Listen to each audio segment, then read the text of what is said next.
Today we are going to transform this table. I was given this table by a close friend of mine.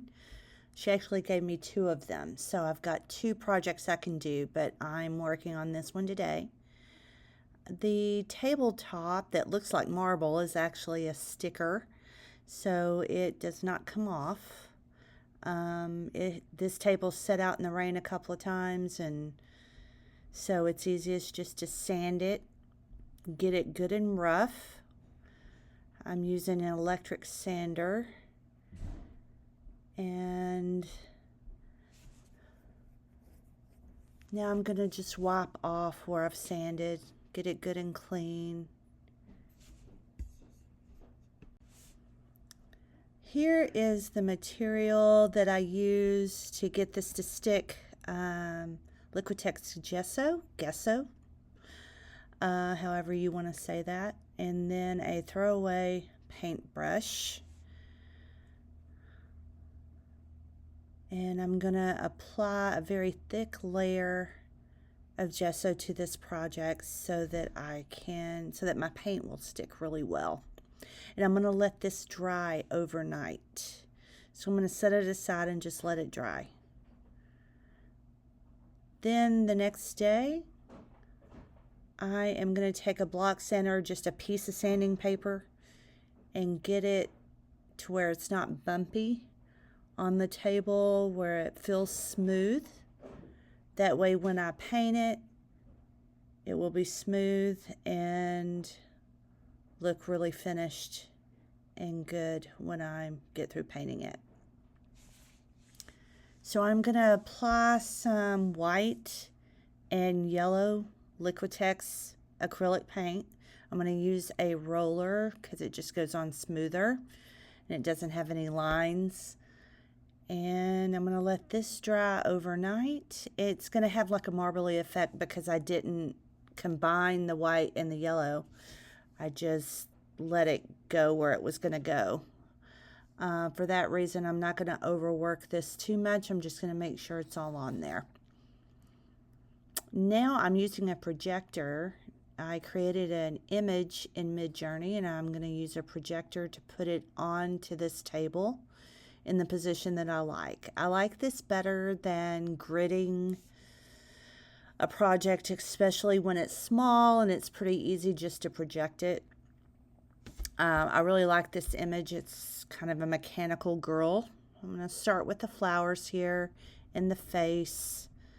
I wasn't sure what I wanted to do here, but I think I'm going to paint it all the way out.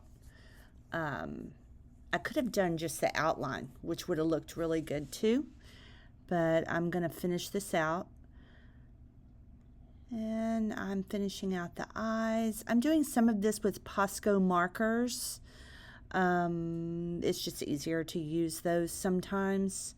I used a combination of regular acrylic paint and Posco markers with this project. This is a mechanical girl. She's also a rabbit, so she's got an ear, a rabbit ear. Pretty weird. I like weird art. I like having something unique and different. This table is actually going to go poolside for people to set drinks on. So most everything at my house is weird like this. So I'm adding all the mechanical elements now. As you can see, she's starting to get kind of mechanicalized. So now I'm going to paint the border around the edge of the table. Doesn't feel complete unless I do this, and I don't have the yellow and white ratio perfect. If I was to try to do it, I don't think it would match well. I also think it makes the piece pop to have a dark border around it, and I'm going to clean it up with that Posco marker. So this is where we're going to put the epoxy on. This is a ratio cup, plastic ratio cup that I got off of Amazon. I love these. It tells you the exact ratio of whatever it is you're pouring into it. And when you have a two-part epoxy that's 1-to-1, it's very, very helpful. This is the epoxy I'm using. Got it off of Amazon as well. part A and part B. So I will start with pouring part A and then part B, making sure that they are meeting that 1-to-1 ratio line. So it's basically 1 cup of A, 1 cup of B. I think that's going to be enough to do this project. I'm going to make sure this gets leveled out pretty easily. The part A is very thick, so it's going to settle. So I'm making sure that that is where I want it to be. And now the part B. The next part after I get these poured is going to be me mixing it. The instructions say 6 to 8 minutes. I didn't think that was serious the first time I did this, and I only mixed it for a couple of minutes. It did not set. So now I set a timer and I do exactly 8 minutes, even longer if you want. So this is time lapse of me mixing this up. You want to scrape the sides, scrape the bottom, make sure that you get it fully mixed. It'll be kind of cloudy when you get it all mixed correctly. You can see that it's kind of cloudy, but it's gonna dry clear epoxy, indestructible epoxy top, perfectly clear. You're going to be able to see this image really well. So I'm going to try to get as much out of here as I can, and then I'm going to use like a spreader that has like a sawtooth edge. It's really good. You can get a package of these at like Hobby Lobby or even Amazon for like $1.